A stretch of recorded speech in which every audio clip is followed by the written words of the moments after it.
It's time for HawgSports Live from HawgSports.com, a division of 24/7 Sports, presented by Crain Automotive. The Crain Team's got 'em. Visit them online at CrainTeam.com. And now with the latest breaking updates on HawgSports, here's Trey Biddy. What's up, everybody? Trey Biddy with HawgSports.com, HawgSports.com. Today's show, I want to focus a lot on roster building, coaching staff for the Arkansas Razorbacks. We'll dive into a little bit of scholarship distribution, kind of where things break down. Obviously, we know we're going to 105 scholarships now from 85 as it's been in the SEC last year and many years before that, kind of catching up with other conferences. We're going to bring Danny West on to talk a little bit about some of the recruiting stuff, obviously, and we'll answer your questions as well. All that and more on today's episode of Hog Sports Live.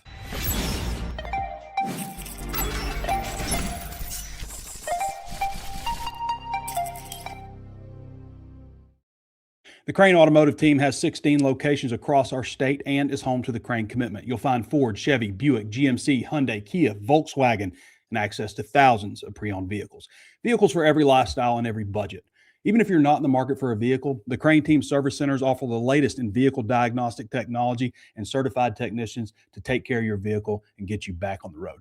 Visit them at crainteam.com. Hog Sports Live is driven by the Crain Automotive Team. You've done it. Now you're the Crain Cash Champ. You just won big with the Crain Team. Go ahead, soak it up. How could you not feel like a winner? You dominated with our low price guarantee, and you got way more for your trade. Plus, with statewide delivery on thousands of vehicles from 16 locations, and the fact that we'll beat any other dealer's price, we make our Kansans feel like champions every day. That's winning. That's the Crain Team. Visit crainteam.com. A little bit of a break for the Arkansas basketball team following an 82-58 win over Fresno State in North Little Rock on Saturday. And then looking ahead to next Saturday, they've got Texas Tech rematch from the NCAA tournament.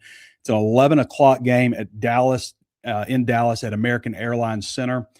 So got a little bit of a break, pump your brakes a little bit.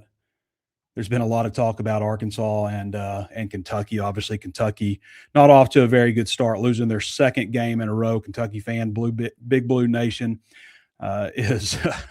is not happy right now. A 94-59 loss to number 11 Gonzaga, and that follows a 67-64 loss to number 16 North Carolina. In fact, every game that they've had against a notable opponent they've lost. They lost to Louisville, who's number 12. Michigan State, who is 17, North Carolina, who is 16, and Gonzaga, who is 11.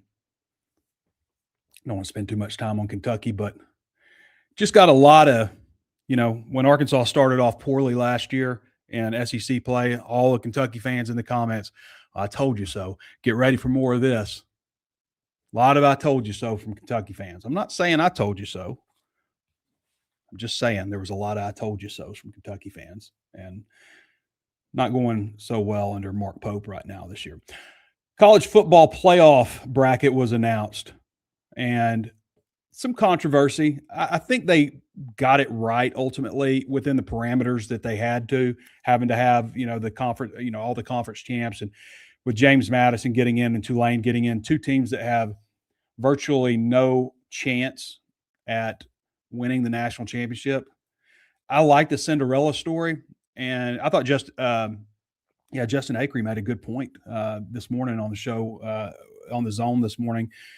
And he was saying, Indiana's your Cinderella story. And they are. They are truly a Cinderella story from where they came to where they are now. But, Tulane is playing Ole Miss in the first round, and Tulane got their doors blown off by Ole Miss earlier in the season. Now, who knows? They don't have Lane Kiffin. We'll see how that plays a factor.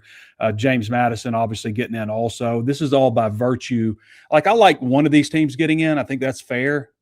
Give the G5 some kind of hope to start the season that something could happen versus zero hope at all. But to have two in there, and this was all blown up basically by Duke beating Virginia in the ACC championship game, because Duke was 7-5 going into that game, and had lost to one of these. I think they lost to James Madison this year. So, but that's why that happened. Indiana's deserving of the number one seed. I don't think there's any question of that. And Georgia, I think you could argue that they could be number two, but Again, Ohio State's only loss this year is to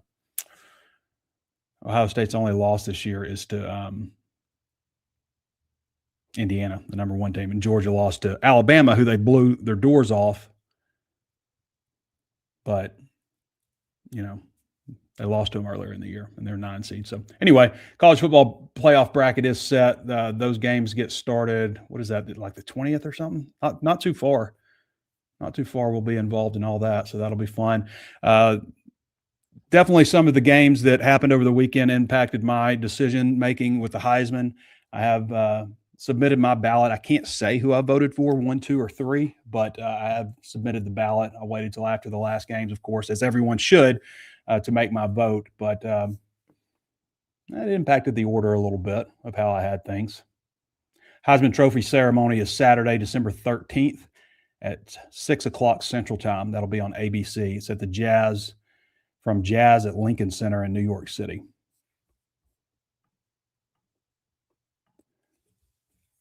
Okay, coaching staff. Let's start with that, and then we're going to get into a little bit of roster discussion and where Arkansas stands with all that. I do want to mention real quick, HawgSports is 75% off, so it's a good time to join. We're still doing the 75% off sale.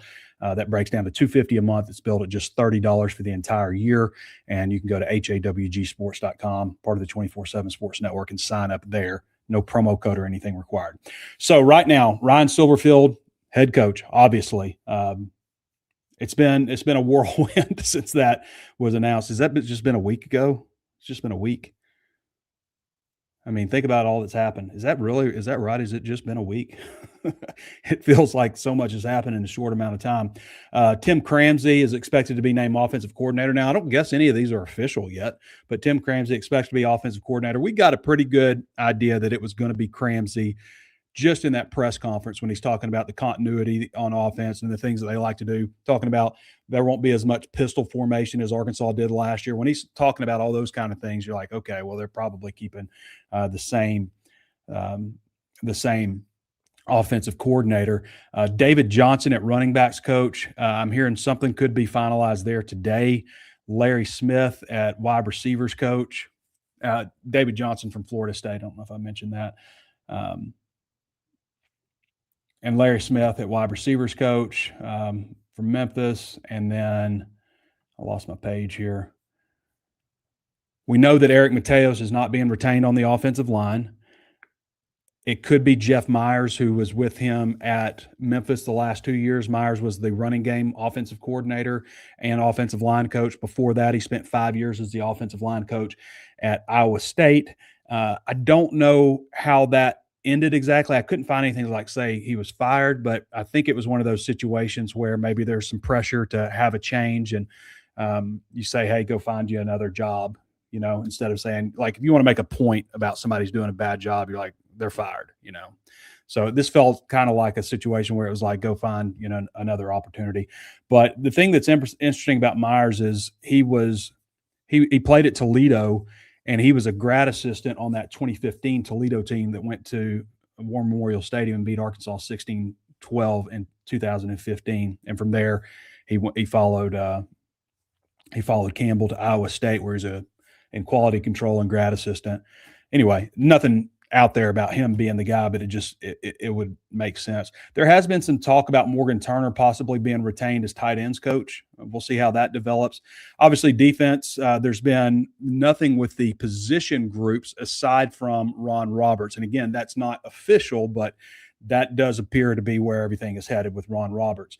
Now, Roberts, I had a story written from ahead of 2020. This would have probably been December 2022. I'm pretty sure when I had that story written, because Roberts was on campus and all set to become Arkansas defensive coordinator. This is the year that Travis Williams was hired, and then Auburn came calling and took him. So that's how that basically played out. But Ron Roberts, I thought the reaction from Hog fans was interesting, because I don't know what you were expecting really with a defensive coordinator hire, but Roberts has a pretty solid track record. The last couple of years at Florida weren't very good. Maybe that's because Florida was a train wreck overall, but Florida's defense wasn't that good last year. Now, the year before that, I mean, you look at the year before that, they were still not very good, and not that they were horrible, but they didn't rank very high in the SEC. But before that, in 2024, they had 25 forced turnovers. Arkansas had 10 last year, forced 10 turnovers. And that is a hallmark of his defense, is they always force a lot of turnovers. So if Arkansas can hold on to the ball on offense, which is something that Silverfield talked about a lot in an area that Arkansas has really struggled in the last couple of years, if they can hold on to the ball and force turnovers, that would go a long way, obviously, in winning games. It's cost Arkansas a ton of games this year, this past season, because of turnovers, and the year before that, just careless with the football. So get that kind of stuff in order. And I've said this before, but even before Silverfield was hired, whoever the head coach is, got to get those little things right. You got to get penalties, turnovers, special teams. You got to win in those categories. You may not have the most talented roster in the SEC, but you can win in those kind of categories: penalties, turnovers, special teams. Protect the football. With Roberts, he was from that Delta State crew. There's a lot of talk in coaching circles about Delta State Mafia, all the coaches that have come out of there, a lot of guys that are coaching in the NFL right now. He's got a pretty impressive coaching tree to be a guy that was a Division II head coach at one point before, taking the Southeastern Louisiana job, and then, on to defensive coordinator at Baylor and Auburn and Florida. Now, something happened at Baylor in 2022. I don't know what, but Baylor was third and fourth in the Big 12 in total defense and scoring defense, had a good team, good record. And Dave Aranda, who was his defensive coordinator, Dave Aranda served under him at Delta State. That's where, he learned basically everything he knows about defense. And something happened, something soured, and he fired Ron Roberts. The next year, it's notable that Baylor had one of the worst defenses in the Big 12 and only won 3 games and almost got Aranda fired. So that is notable, obviously. Ron Roberts is one of the innovators of the mint front or the tight front, whatever you want to call it, which is basically, so it'll be a little bit different on defense with, how we refer to some of these positions. It'll look like a 4-2-5. It's like a hybrid odd front, but you'll have a zero tech nose. You'll have 2 4-eye defensive tackles. We'll call, the guy opposite the jack, we'll call him an end. And you'll have a jack, which is, kind of an edge guy, a hybrid linebacker end type.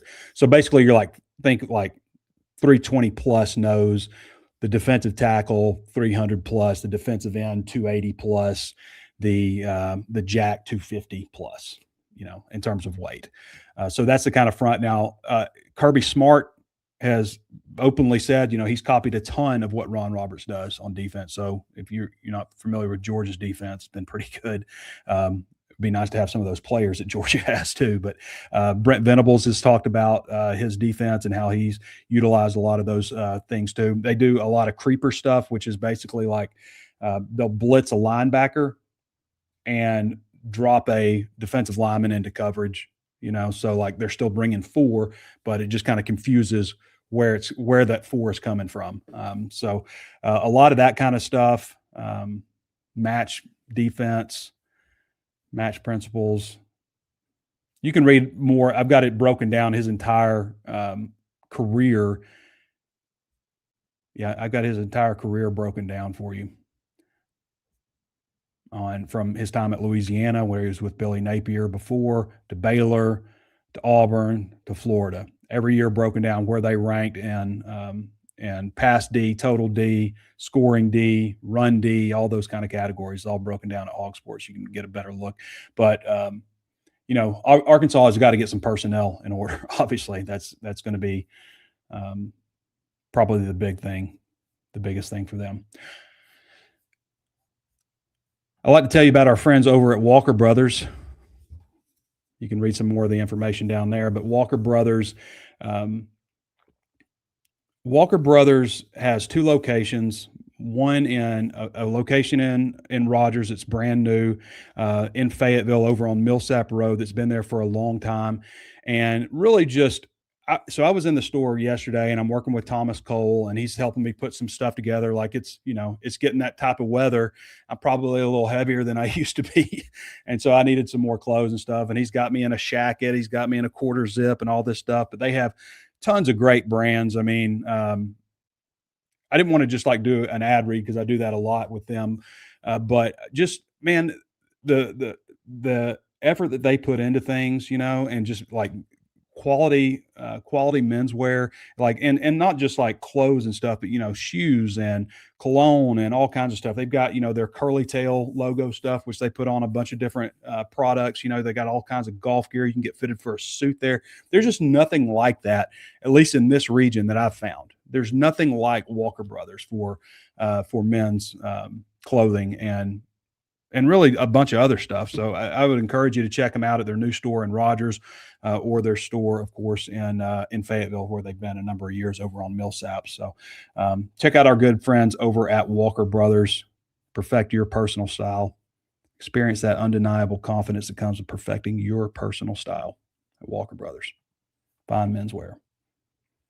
And you can read more down here about them. I got a nice looking shacket the other day. I don't know if it's Rye, RYE 51. It's kind of festive for the holidays. Okay. All right. I want to talk a little bit about this roster now. So we've got our full scholarship distribution report you can read on HawgSports, broken down by position, broken down by classification. Now, what's different, we used to always use this 3 deep plus 1 model. So the way that used to work with an 85 scholarship, basically have a 3 deep and then plus 1. So on offensive line, for example, using that formula, we would say you need to have 17 offensive linemen. And that gives you the 3 deep, that gives you an extra guard and an extra tackle. So 17 total. At defensive end, somewhere around 7-8 defensive ends on that old model. But now you're at 105. And so I still think that it's important to have like that 3 deep plus 1. And then kind of, with those other 20 spots, it's just kind of like gravy a little bit. But, just breaking it down, like you probably need maybe like 20 offensive linemen now, 51 players on offense, 51 on defense, a kicker, a punter, a snapper, and that gets you to 105. So that would be kind of like a perfect scenario. But I've got it all broken down here on what they need exactly by position. Quarterback is a huge need. And I like KJ Jackson. I think he's got a lot of potential. But, man, I would hate to do all the stuff that they're doing, the money that they're spending. They talk about improved finances and all that kind of stuff, and go in with an unknown situation at quarterback. And we've seen some stuff that KJ Jackson has done. We haven't seen him go out and complete an entire game and win a game, So to me, the quarterback situation is obviously the most important position in sports. You look at all these teams that are ranked highly, they all have really good quarterback situations, every one of them. And, probably a lot of reasons Arkansas lost games is because some of the mistakes that Talon made. I mean, it wasn't all on him. Obviously, there were some fumbles and other things that cost him, but a lot of the mistakes that Talon Green made cost Arkansas wins this season. One reason that Brian Kelly is fired is because of Garrett Nussmeier. Hugh Freeze has basically said one of the reasons that he was fired was Jackson Arnold. It's like just said it because that's the kind of guy that Hugh Freeze is. That's the kind of stuff he says. So, but he's not wrong either. You don't say that, but he's not wrong that Jackson Arnold is one of the reasons he's fired. So you have to get the quarterback right. And it's a young room. We're talking about KJ Jackson as a redshirt sophomore, Trevor Jackson, redshirt sophomore, Grayson Wilson, redshirt freshman. They need to go out and spend, $1.5 million or more. I would like to see them spend like $2 million and get a stud quarterback. There'll be guys out there, but you got to get somebody that's proven. And you probably need 2 more if nobody else transfers. I would say you need 5 quarterbacks with the new roster model. But they have 3 right now. Running backs, I think you could go as many as 7 running backs. I don't think that's a bad number. I think you need a 6 minimum. And, Braylon Russell, we'll see that. It seems like he was in concussion protocol for a long time. 3.5 weeks, a long time to be in concussion protocol. but we'll see what happens with him. Obviously, there's been a lot of, last year he entered the portal, left the portal, entered the portal, left the portal. It was a pretty wild ride with him. There is not a feature back right now. If Arkansas could go find another Mike Washington, that would be big, but there is not a feature back on the roster right now, except possibly Russell. And I mean, you'd have to call that volatile situation right now. I mean, wouldn't you? Wide receiver, there are 13 wide receivers on the roster. I think you need 12, but they carried, I think, 12 last year. Last year, under that model, I'd say 10, 9, 10, probably 10 is what you would need a wide receiver. There are some guys like Ismail CC. There's Jalen Brown, Jalen Brown is, I think, the only guy aside from Quincy and KJ who has said definitively that I'm coming back. So Jalen Brown, who was injured obviously last year, Ismail CC, and CJ Brown, I would say, are the guys that would be your starters right now. You've also got Cam Shanks and some other players. Antonio Jordan is obviously a guy that you keep your eye on, a guy with a lot of upside. And we'll see. I mean, there'll be guys from this group that definitely transfer out also, but need some work. They need some work everywhere. Let's be honest. They need some work at running back, need to bring in a guy that competes with KJ Jackson and maybe makes KJ Jackson compete with him. Maybe that's a guy that KJ Jackson has to prove that he can unseat. Thing with quarterback guys, it's like you can go into camp and you can go into spring. We feel good about this guy, but that guy knows in the back of his mind that nobody's ever going to touch him.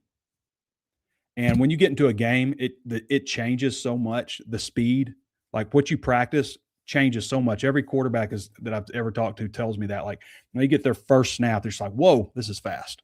This is a lot faster than we practice." And, you're getting hit and that's getting into your head, all that kind of stuff. You just never know with quarterbacks because you don't hit them. It's the most important position and it's the hardest position to evaluate. And on top of that, you don't practice like you do at other position groups. Other position, you can see, okay, this guy can block. This guy can hit, Quarterback, you can't see that. What does this guy do under pressure? What does he do when the game is on the line? It's very difficult. Need some help at wide receiver also. Need some help at tight end. I mean, I've got him with 3. They need 7. I've got Maddox Lassiter. Oh, Maddox Lassiter's also said he's coming back. I forgot about Maddox. So Maddox Lassiter, Jaden Platt, and Gavin Garrettson. And then offensive line, I've got him at 13. I think that number probably needs to be 20. That's what they carried last year. All right, I want to bring in Danny West before we get to defense. We'll pick up with defense a little bit, but I want to talk to Danny, just kind of recap some of the stuff with the recruiting class and, I don't know, shoot some bull a little bit. Danny, how's it going, man? Hey, brother. How are you? I'm doing good. Danny joins us on the Ozarks Go hotline, which if you're looking for fast, reliable internet service, you can reach out to them at 479-684-4900 or go to ozarksgo.net/hog. I've mentioned several times that I've had these guys for almost 4 years now. I've never unplugged or replugged my router before. It's just always consistently worked. I've never had an outage before with Ozarks Go. I don't know if that's everybody's experience, but that is my experience, and that's the truth. So reach out to our friends at ozarksgo.net/hog, 479-684-4900, Northwest Arkansas. Think north of the tunnel, ever expanding in Northwest Arkansas, parts of Oklahoma as well. So, Danny. Yes, sir. What do you think about these? I want to get your opinion on these conference championship games, how things unfolded. What do you think about all that? Yeah, man, it's just, for me, it's the disappointment this morning in Notre Dame football. Who knew, right? I mean, who knew they would cower out of a chance to play another football game? But it's disappointing. That's my biggest takeaway from the weekend. I had no idea you could even do that at that level. Yeah. And then, secondly, just shocked by it, man. It's just, you went 0-2 to start the year. You didn't do enough after that to make up for it. So deal with it. A lot of complaining. Georgia won like 26, 29 games in a row 2 years ago. Didn't make it in. They lost a field goal game to Bama in the SEC championship. Now, there was only 4 spots then, but didn't hear them griping about it. They went and kicked the crap out of FSU the way you're supposed to. Man, they did. They kicked the tar out of FSU. FSU hadn't been the same since either. So they haven't.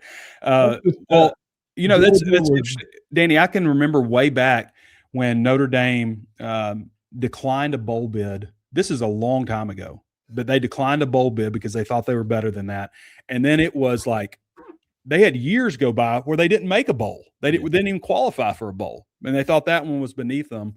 But yeah, and then they're complaining about the ACC pumping up Miami and trying to because they have a relationship with them, like in other sports. But I can't blame the ACC for trying to get Miami in and not Notre Dame. I mean, no, they won the game. That's what Notre Dame's forgetting. They played on the field. Miami won the game. Now, I don't think Notre Dame, the argument that they have is, I guess the argument is it's unfair, but James Madison and Tulane being in, like both two teams like that being in, it's ridiculous because Notre Dame could win a national championship. They're playing as well as anybody. That's what sucks, man. If they played Miami right now, buddy, it'd be 2 or 3 scores, I think. You think so? Yeah, I think so. So, Danny, I think they would.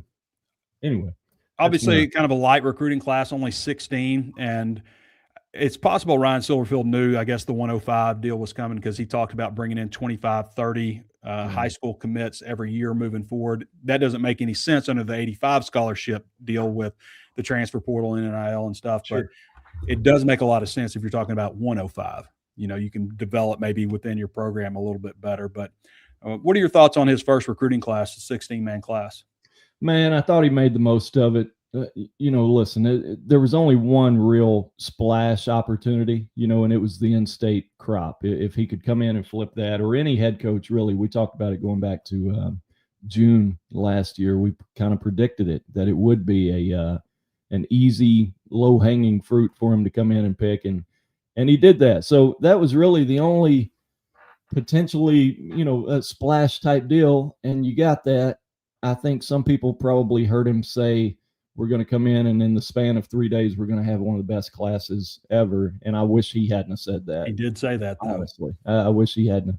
That's a coach speak thing that you can't say at Arkansas right now, because they're on point. They're going to hear everything you've got to say. Yeah. And you got to mean what you say right now. So wish he hadn't have said that, because it was mathematically impossible in the span of 48 hours to go out and pull one out of your rear end like that. It was not going to happen. Overall, Biddy, I thought it was a solid class. Get what you can out of the state, but buddy, I don't get too excited about it either way, because it's all about the portal. What they look like next year is going to come down to what happens between now and January 16th, ultimately. I mean, they've got 32 guys to add. Yeah, I've got him at 73 scholarship players right now, and that's including guys like David Oki, who I don't know that's coming back. Like, he redshirted himself basically this year, from what I understand. And well, they paid a lot of money for that red shirt. But yeah, they did. 4 tackles, dadgum. I wish I could red shirt. And you've got other guys that are obvious process guys, like guys, and maybe that's changed with. Maybe you don't process as many guys because of the 105 now. 4 tackles. You still got a ton of players to add. Like, to me, it's daunting how many players they have to add to this roster this year. Defensive linemen, people are already asking us, hey, what's the biggest priority going into forward? It's always D linemen, but it's dang sure D linemen. Everybody. I've actually broken down. So I did the scholarship distribution chart, and I've tried to position guys. They need a nose. They're going to have a nose. They're going to have a defensive tackle. They're going to have a defensive end. They're going to have a jack. I've instead of doing defensive ends and defensive tackles, I've actually broken it down into guys that kind of fit. Like Ian Jafard, obviously nose. That's got to be a nose. Quincy Rhodes would be an end, but it's a big end. It's not like the front that we're used to seeing with a 4-man front, where your end is, lined up way outside, at a 7 technique or something like that. It's going to be talking 280, 290 at some cases. Yeah. Alabama ends. Yeah. Alabama ends. And then Alabama pass rusher. Alabama's always run that 3-4, 3-man front anyway, and uses a guy that's like 250 something, 260 as that edge rusher. Yeah. So, Danny, what happens now with recruiting? Obviously this class is done as far as the early period. Do you think that they'll try to add some more guys? I mean, or all the best players is gone? Boy, I think they'd be really selective if they do. I think you would probably only look for a guy that you feel like may be able to help you immediately. And those, as you know, Trey, that's going to be tough to find in February. So it would surprise me. Maybe a guy here or there. There's a couple that have fallen through the cracks, and maybe they spend a little more time kicking the tires on those next month. But the interesting thing about this current calendar, the current situation as it stands, is it's completely new because of the dead period, month-long dead period, from the start of December 1st on through the 4th of next month. So that's an extended period. Obviously, no bowl game. Didn't have to opt out of one. So no bowl practices, no visitors coming to campus, nothing like that. So I think it gives them an opportunity to focus on the staff and to start putting together that staff that really looks toward January 2nd, because ultimately, Biddy, that's where it's headed, and that's all anybody's going to care about. And you got to have a staff in place for that. So the next few weeks, I would think, you're planning junior days, obviously, for next month. You're trying to get ahead of that for 2027, making new offers, doing all the things for high school recruiting. But you know as well as I do, they're putting together a staff right now to attack January 2nd. Yeah. A lot of people have made the comment that Arkansas should have fired Sam Pittman last year. And based on field, you can make that argument for 2023 and 2024 that should have been fired last year. But you think about how things were last year and the year before, like with the calendar the way it was. And I know people are like, here goes Trey with the calendar again. But, man, I mean, the early signing period, the transfer portal opening up, and you talk about hiring a coach and a staff during all that. Yeah. It's just utter chaos. And right now, Danny, for the fact that a coach has just been hired a week ago, it feels relatively calm. Like right now, we're looking at a staff getting hired. I like that, though. You got it out of the way early, let everybody else go through that chaos, Biddy, for once, I mean, let somebody else sweat it out a little bit next month when maybe they're in the playoffs and get knocked out early. And we're talking about Ole Miss here. And, we'll see how it goes for them in recruiting. I have a feeling they're still going to have resources in place and they'll be fine, but I'd like to see it happen first. I want to see them have to squirm a little bit. Yeah. Well, I do think the moves that have been made have been beneficial. We'll see. It's going to be, obviously the chaos is coming, but I think it's a better time for chaos when you talk about the transfer portal. And it's tight. It's a tight window. Like, I mean, you're gonna see players take just consecutive visits, just go on a visit tour in a lot of cases, because you have 2 weeks. When do classes start? Like the 17th or something? 14th, I believe. 14th. And so you have to be enrolled. You got to be ahead of it. You have to be enrolled Friday. Now, look, there's always that extra week, right? That people ultimately get, and it's settled. Right, but that's what I'm saying. Like you have to be enrolled by Friday at the end of the week. Yep. So if it starts, you said the 14th, then you've got the end of the week. That would be a Monday, I would assume, right? Yes, sir. The 14th. So you've got till that Friday to do all that stuff, get enrolled, and then you get the weekend to move in. I mean, it's utter chaos. I've made the point before that if you're going to have a portal window, you do it at the end of the year. Maybe you eliminate spring drills and you do a summer drills, or you start. I don't know. The problem is all this school, Danny. You're right. Silverfield did say the 14th, but I don't know that that's the first day of classes, Biddy. He could have been talking about reporting. Real quick. Arkansas academic. The 20th sounded right when you first said it, but of course there's MLK Day. Yeah. So spring 2026, first day of classes.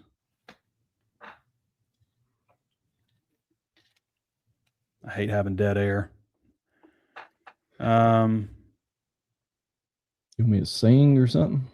Yeah. Can you? Not a lick. So there's January intercession. How come you don't just have first day of classes written here? There's a million things, but I'm thinking somewhere around, I don't know, the 16th. Somebody in the comments know what day class starts. Yeah, anybody who knows what day class starts. I used to be able to look on here and it just said it. Now it's just like it's all kinds of craziness. It doesn't make any sense. There's like 100 dates here. It used to just have like start of classes. So anyway, it's going to be utter chaos, but it's actually kind of nice right now. We can just focus on coaching searches. There's some players that have announced that they're hitting the port. Keyshawn Davila said he's entering the transfer portal. Maddox Lassiter says he's coming back. Like that. Yeah. He's become one of everybody's favorite, hasn't he? Yeah, he's contributed a lot. I don't know how much fullback they'll use this year, but he's play tight end also. And then we know Quincy Rhodes is coming back. KJ Jackson's coming back. CJ Brown was at the announcement press conference. Be tough for him to go anywhere else now, wouldn't it? I think CJ's going to be back. He was not committed to come back though. Like he was just there. Like I don't think that they were expecting him to be there. He was just there. So, but being an Arkansas kid, you would, I think CJ is going to be back, is what I think. Yep. All right, Danny. Anything else you want to add? No, I was boring as all get out, man. I don't. It's coming. It's coming. January 2nd's coming, and it'll heat up before then. But it's just been staff the last couple of days. Yep. I'm surprised there hadn't been anything come out this morning on staff. Yeah, me too. A little bit. So. I'm with you on that. We can talk about it next week. Things. Okay, Danny. Appreciate some you. Of the recruiting stuff for some of these guys next week. We'll jump into that. I'll be better. Okay. All right. I'll talk to you later, man. See you, brother. All right. That's Danny West. Everybody follow him at Danny West on X, and read all his stuff at HawgSports, HAWGsports.com. 75% off right now. Hey, I'd like to tell you about our friends over at Blakeman's Fine Jewelry. This holiday season, shop for a meaningful gift that will last at Blakeman's Fine Jewelry, the official jeweler of the Arkansas Razorbacks. From exceptional diamonds and homeware to designer jewelry and timepieces from brands like David Yurman, Rolex, Tudor, Baccarat, and more. Enjoy a festive shopping experience both in-store at 3202 Pinnacle Hills Parkway in Rogers and from anywhere at BlakemansFineJewelry.com. They also do delivery, so important to note. Make your holidays unforgettable with Blakeman's. Okay, back to this roster. So we've done everything on the offensive side of the ball. The last thing we talked about was offensive line. About 20 offensive linemen with this new model. 17 would be the very minimum, I would think. Again, that gives you a good 3 deep plus a guard and a tackle. I've always thought 17 was the number. I will say this, though. Why I've always said that, like, you can get away with it more now. That used to be more like a thought for building an offensive line because you need young guys in your program to develop and get better because you didn't used to be able to just go out and pluck players out of the transfer portal.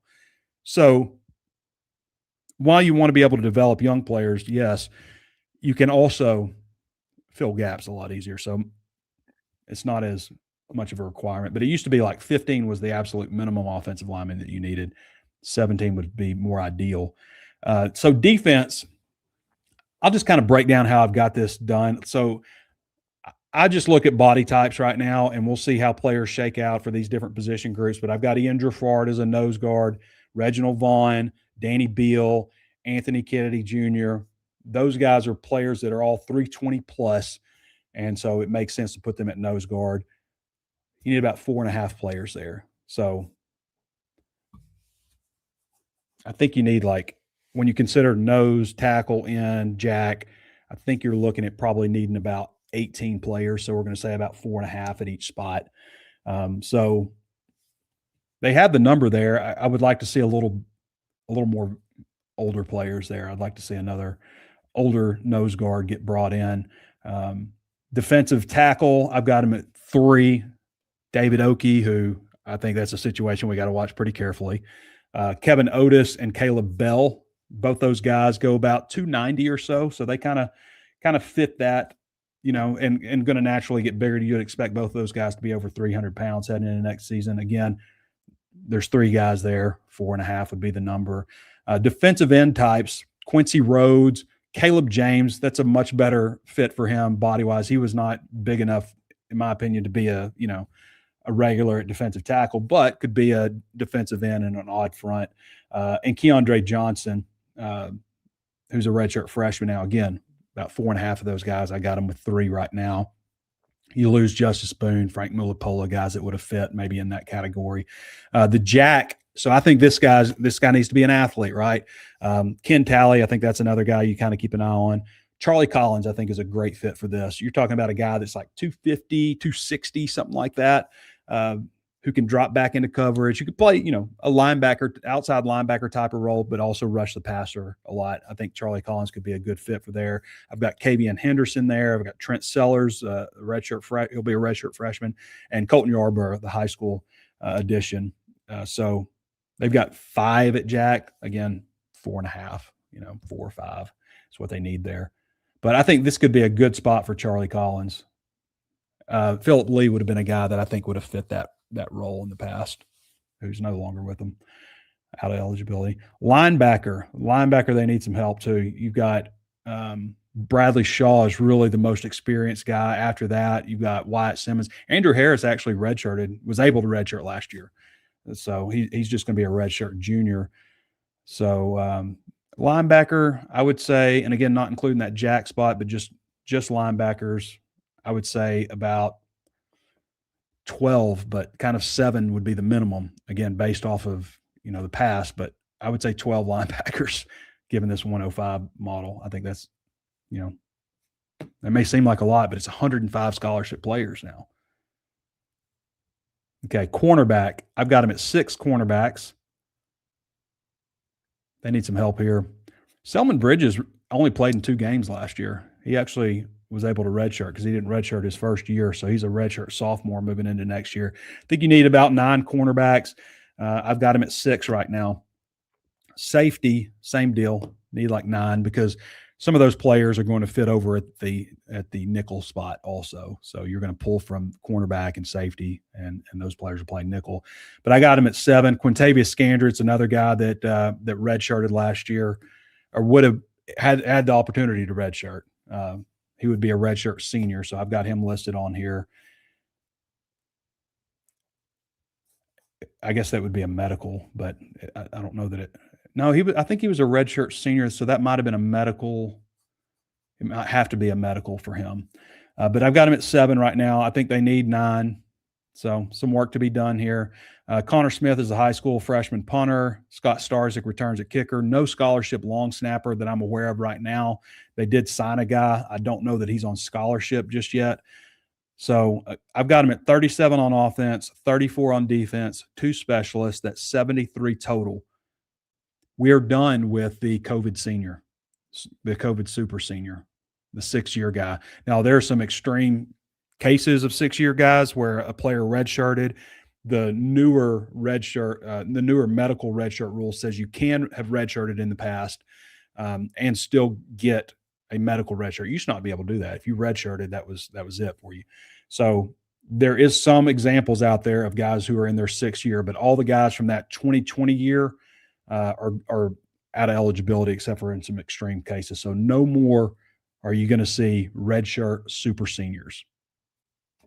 I've got them with 9 redshirt seniors, 1 senior, 10 redshirt juniors, 5 juniors, 13 redshirt sophomores, 7 sophomores, 12 redshirt freshmen, 16 high school freshmen. Again, 73 total right now. And you can read the complete breakdown. I've got it player by player, listed in order of eligibility at each position group, and then also broken down by classification. And we'll keep that updated as we go along, as players start announcing. We've seen mostly what we've seen, I think, is smaller school players saying I'm enter the transfer portal. We have seen a couple of, like Keyshawn Davila from Arkansas has announced that that's what his plan is. So we'll keep that updated. We'll have a scholarship tracker, all of that kind of stuff available. Okay. All right, I think we're good. I think we're ready to go to questions now.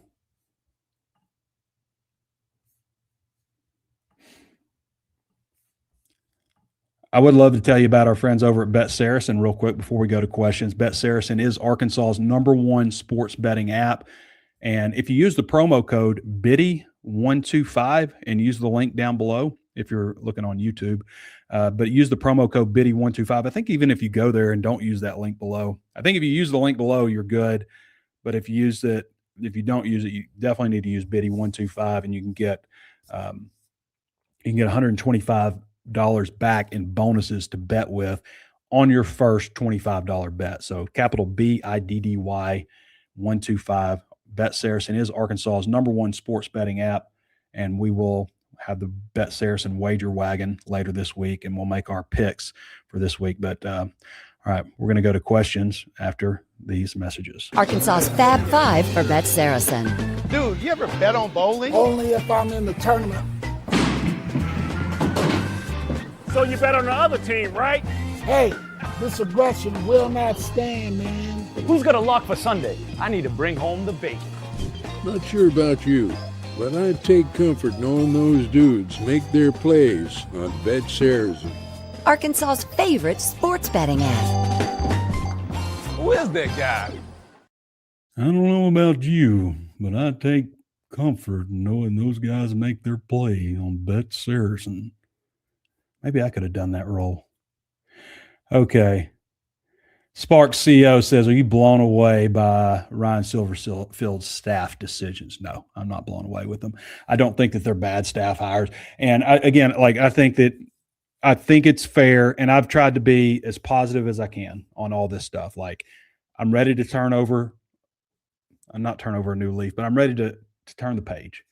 I'm ready to start new and give these guys a chance, man. I mean, like, I think the worst thing that this state could do is just stay in a state of negativity, relish in disappointment. You know, I think that is not ingrained in us, but it's in us right now. We expect the worst. And I've mentioned before, people just kind of reveling in the idea that Arkansas is going to be bad and be bad forever. And I don't think that has to be the case. I think it takes a lot of wishful thinking to like jump on board in that regard. Like, it's not easy to when you've been like just disappointed so much, just to be like, you know what, I'm just going to I'm just going to jump all in with both feet. But it also takes that. I don't think that you can have a successful football program without this, you know, everybody kind of marching in the same direction here. Blown away? No. Do I think they've made bad staff hires? Absolutely. I do not. I don't think these are bad hires.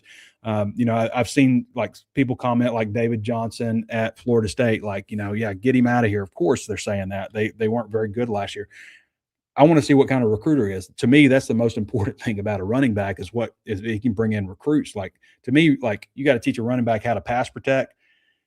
And, you know, obviously some changes with like, you know, like a very high school thing is to try to bounce everything outside or get to the sideline and stuff, when sometimes you need to just kind of split defenders and stuff if you're a running back. So there are things you got to learn, obviously, but like really running backs can run or they can't. And I want to see a recruiter there. Is he a recruiter? I think it makes sense to retain your offensive staff. You know, they have been very consistent offensively in terms of scoring points, ranking pretty highly in every regard. So I think it makes sense there. Defensively, you do want to see some, you know, more splashes. Obviously, you want to see, and I think Ron Roberts is about as good a defensive coordinator as you're going to hire. Now, I've seen some people be like, "Yeah, we were excited about John Chavis, and he was washed up." I don't think he's quite as old as Chavis was, but I do think it's interesting. And again, that's just a psyche thing. Like, we're going to compare everybody to the worst possible scenario, the worst possible person. So Ron Roberts is just as bad as John Chavis was here, and Ryan Silverfield is as bad as Chad Morris, which is totally unfair. I mean, there's never been a more unfair comparison than comparing anybody to Chad Morris. By the way, did you guys see Chandler Morris? Chandler Morris had an interesting path. So Chandler Morris is the quarterback for Virginia, threw that interception on the first play of overtime after leading them to a 10-2 regular season. But I found myself pulling for Chandler, obviously. I remember when he was here before. He was committed to Arkansas at one point. His dad gets fired. He commits to Oklahoma. He transfers from Oklahoma to TCU. Wins the starting job at TCU. Gets hurt. And guess who replaces him? Max Duggan. Max Duggan. And he leads them all the way to the college football national championship game. And he has to sit there and watch that. He wins the starting job the next year. and gets hurt, and the guy that takes over for him never gives it back to him. He transfers to North Texas, plays well. Transfers to Virginia, wins a starting job, leads them to a 10-2 record this season, and then, of course, throws that interception on his last college play. He was a 6-year senior. That is an interesting career, a wild career. But anyway, I don't know how I digressed on that. But, I want to see just, who all they bring in. And I'm going to give the guys benefit of the doubt. I just am. I'm tired of being bitter and pissed off at everything. And I have been. I felt like it just lasted too long. And again, part of that was the calendar that they didn't want to deal with, but it ultimately didn't matter. Arkansas went 2-10 this year, so I've been very frustrated, and I'm ready to, embrace it and see where things go and not be so cynical. That's my goal. It's my New Year's resolution. That's a good one for this year. Not be so cynical. I'm sure I will get there. That's cynical. Me saying I'm sure I will get cynical is being very cynical, but I'm not going to be cynical now. All right. What is some of the feedback you're getting from the players on the new hire? We haven't talked to any of the players. I mean, is KJ NIL deal to stay the amount a starting QB would get? Or I've not heard that yet. I do want to find out more on that. I doubt it's a starting quarterback NIL deal. I doubt that it's that high, just because he hasn't been a starting quarterback. I think that they have got to pay somebody a starting quarterback NIL deal to come in here and let KJ compete with them. I mean, Ole Miss did that last year. They brought in like 3 starting quarterbacks to compete with Jackson Dart. Homo Detective says, any word on how these 2 OL coaches plan to split their duties? Do not know that. Let's see. You put out numbers per position and positions of need today on HawgSports. Expand on which positions you believe are the most important. I think, this is from Josh Weaver. I think they're all very important. Let me see something real quick. I think every position is obviously important. Obviously, quarterback is the most important position. I think that they have to get a guy, but they need a stud at running back or 2, and we'll see how everything shakes out. They need wide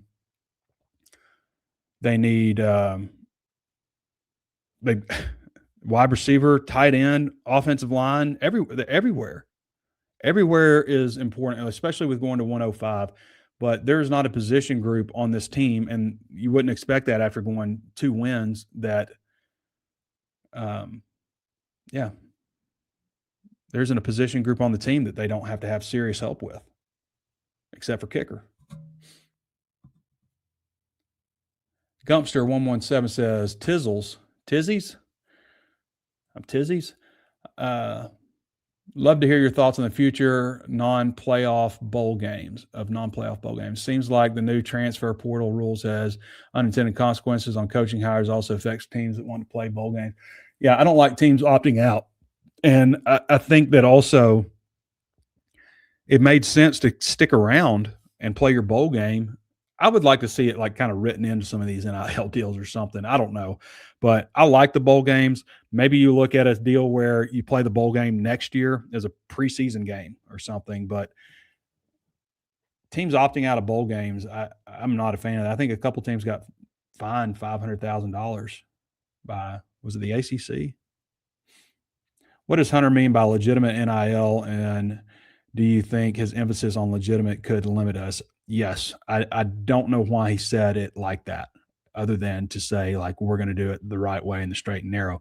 However, it does have to be legitimate, like, according to the rules. Like, it has to be fair market value, and it has to have, like, it has to work for business. Like, all the deals, like the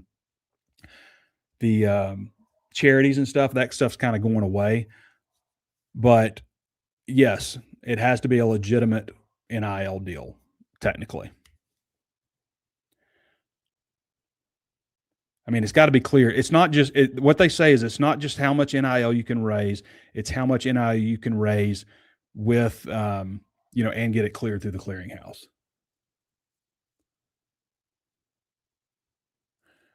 What did we spend on NIL last year? Yeah, not enough. And Arkansas needs to be like in the 25 million range. So somebody is ringing my doorbell like crazy and my dog's going crazy. So, all right. I can't continue on with this, but I want to appreciate it. I appreciate everybody for joining us on the show. I'm going to go see this. I guess it's somebody who needs a signature. We've gone 55 minutes, but I appreciate everybody joining. We'll be back with you guys on Thursday. This has been Trey Biddy with HawgSports.com, and we'll catch you next time.